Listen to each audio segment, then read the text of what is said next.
A gente tem alguns aqui que são a base, né, pra você entender algumas coisas, e uns que são usados, sinais riscados. O título eu já começo a ler o título e já falo, não dá para falar no canal, né? Mas enfim, sinais riscados da magia usados pelos magos negros. Tá?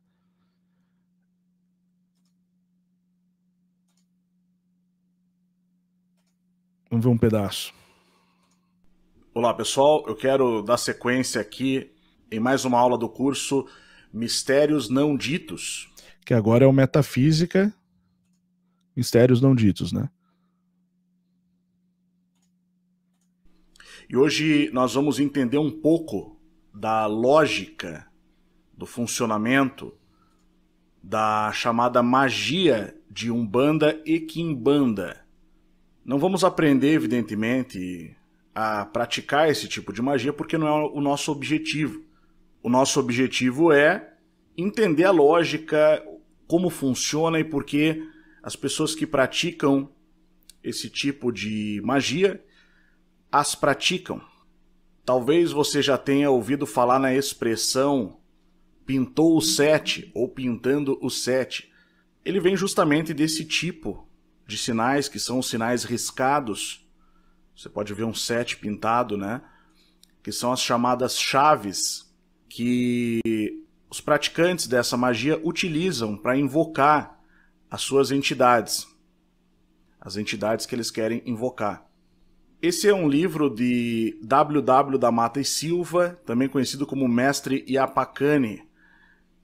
O nome dele é Woodrow Wilson, o mesmo nome do antigo presidente norte-americano da Primeira Guerra Mundial, né, que governou os Estados Unidos durante a Primeira Guerra Mundial, mas ele é pernambucano. Então ele é o Woodrow Wilson da Mata e Silva, conhecido como Mestre Iapacani pelos umbandistas, e ele é o nome mais conhecido da Umbanda esotérica. E é curioso que ele já vai explicar nessa obra, Segredos da Magia de Umbanda e Quimbanda, que é uma obra direcionada, basicamente, a praticantes desse tipo de magia, pelo que eu pude ver, e a donos de terreiro, de modo geral. E já no começo você percebe que ele fala uma coisa interessante aqui.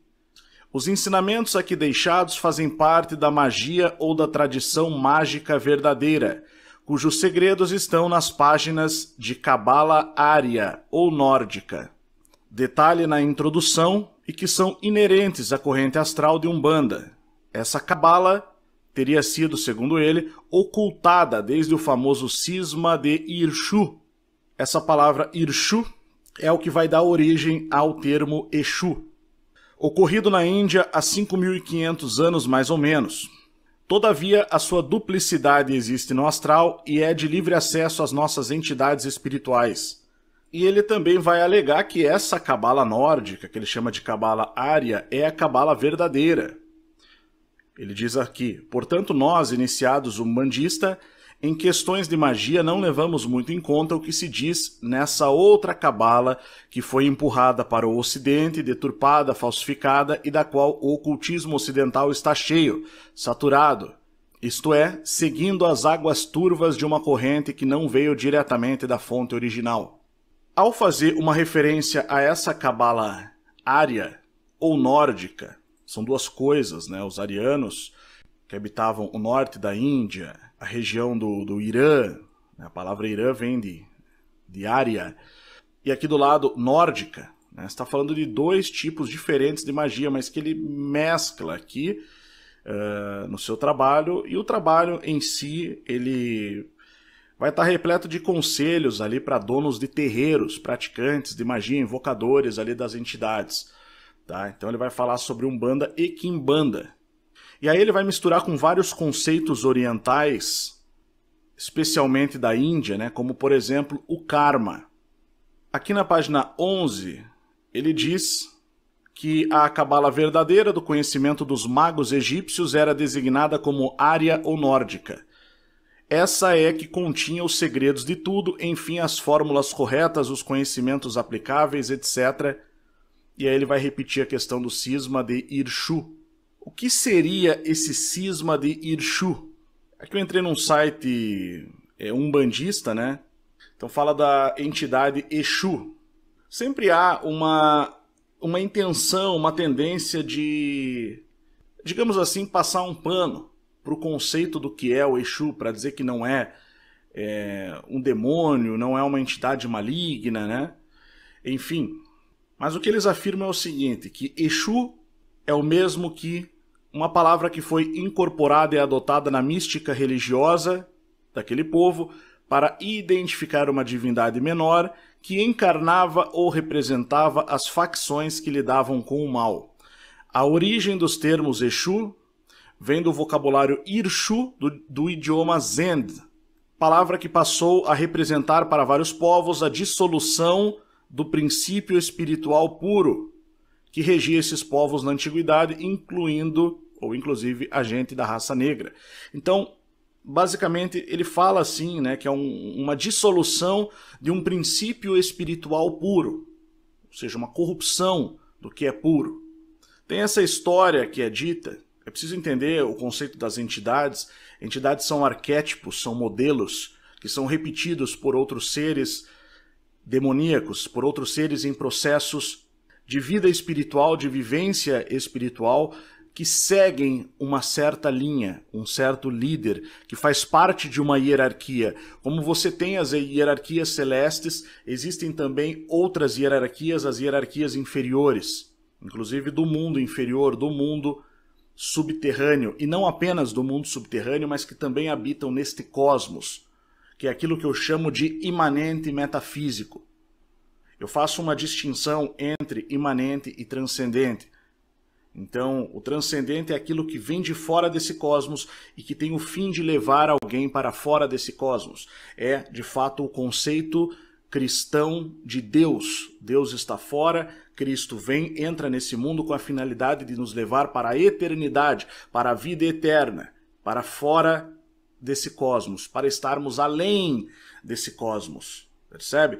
Enquanto que o conceito de imanente metafísico seria essas entidades espirituais que já habitam nesse cosmos, por alguma razão. A história basicamente que ele vai contar é a seguinte. Irshu foi um príncipe da Índia, filho do imperador Ugra, que por não alcançar o trono do seu pai, como filho mais moço que era, provocou, apoiado por ambições políticas e religiosas, um violento cisma, ou seja, uma terrível cisão nessa época. Isso pelos idos anos 3200 a.C., pelos idos do ano 3200 a.C. Essa cisão produziu uma hedionda guerra de caráter religioso, massacrando a ferro e fogo a todos os que se opuseram às facções desse príncipe. Um príncipe que não tinha o direito ao trono e que tentou usurpar o trono por meio de um golpe de Estado, uma guerra, uma facção e uma revolta. Fazendo uma facção, uma divisão e uma revolta. Destruindo também todos os seus santuários através de tenaz perseguição a seus sacerdotes e magos. Esse episódio está descrito no livro védico Skanda Purana, bem como Ramayana. Ele cita aqui o autor, provavelmente o tradutor, H.D. Fouché. Assim, o massacre que esse cisma de Irshu provocou ficou como marca indelével na memória dos poucos sacerdotes e magos que escaparam, como que representando o princípio do mal. É interessante porque, ao mesmo tempo que ele fala que Irshu foi um príncipe que se revoltou e praticou a maldade, basicamente, matou, massacrou tudo que era estabelecido, e que ele representou, de fato, para aqueles magos e sacerdotes que escaparam, o que eles definiam, esses que escaparam, o que eles chamavam de princípio do mal, ele vai dizer que, na verdade, o Exu da Umbanda não encarna nenhum princípio maléfico, né? Eu vejo uma contradição já na própria frase em si, na sequência natural, né? E vai dizer que ele é e age como ficou explicado nesse capítulo, não é e nem tampouco é a divindade menor, e muito menos o tal diabo da mitologia de certas religiões. Em realidade, nenhum deus de nenhuma religião criou nenhum demônio ou qualquer espírito à semelhança do dito Satanás. Então, é uma visão diferente, né? Na verdade, o Exu da Umbanda é um agente mágico em função kármica disciplinar. É isso que eles vão entender, tá? Então, assim, eu vejo, na verdade, no próprio livro em si tem muita contradição. Tem muita coisa assim que, ao meu ver, não tem nexo, não tem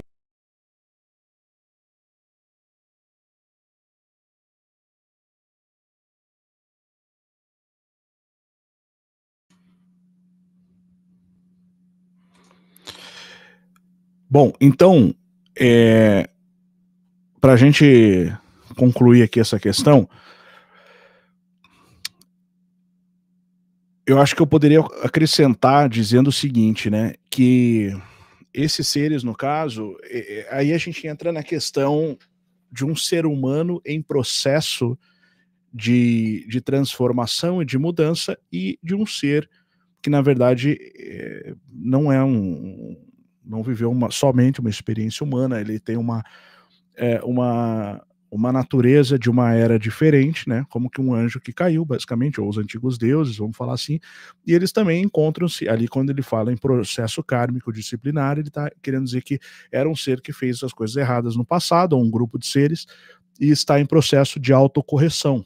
Então, alguns desses seres vão ficar ali no chamado astral, tentando fazer esse processo, né? Tentando cumprir certas funções na esperança, como está lá no filme Noé, né, que você tem lá os anjos caídos tentando, ou sentinelas, né, em forma de pedra e tal, tentando obter a redenção, né, esperando o tempo disso acontecer, vamos falar assim.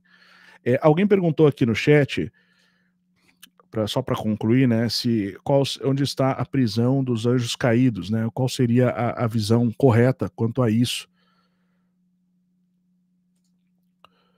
Peraí que eu acabei fechando sem querer. 2 Pedro 2,4 e Judas 1,6. Tá? Vamos falar o seguinte, 2 Pedro 2,4 vai falar o seguinte. Peraí. Porque se Deus não poupou os anjos que pecaram, mas havendo-os lançado no inferno, os entregou às cadeias da escuridão, ficando reservados para o juízo. Tá? E Judas 1,6 vai falar: E aos anjos que não guardaram o seu principado, mas deixaram sua própria habitação, reservou na escuridão e em prisões eternas até o dia daquele grande dia. Então, escuridão, prisões eternas, a gente vai ter lá em Apocalipse o dia que Apolion um dia que é aberto ao abismo e sai um grupo de seres de lá. Mas você tem também os seres que são mandados para a Terra, né? Eles caem na Terra, que é a queda do anjo caído, que era chamado de Lúcifer em tese, né? Vamos falar assim, em tese, né? Mas e que caiu com 1/3 dos anjos, e esses ficaram na terra, vamos falar assim. Tá? Então você tem os debaixo da terra, os que deixaram seu lugar de habitação, esses sofreram mais pesada punição, e aqueles que almejaram o lugar de Deus, em rebelião caíram, esses caíram na terra. Então, são seres diferentes, né?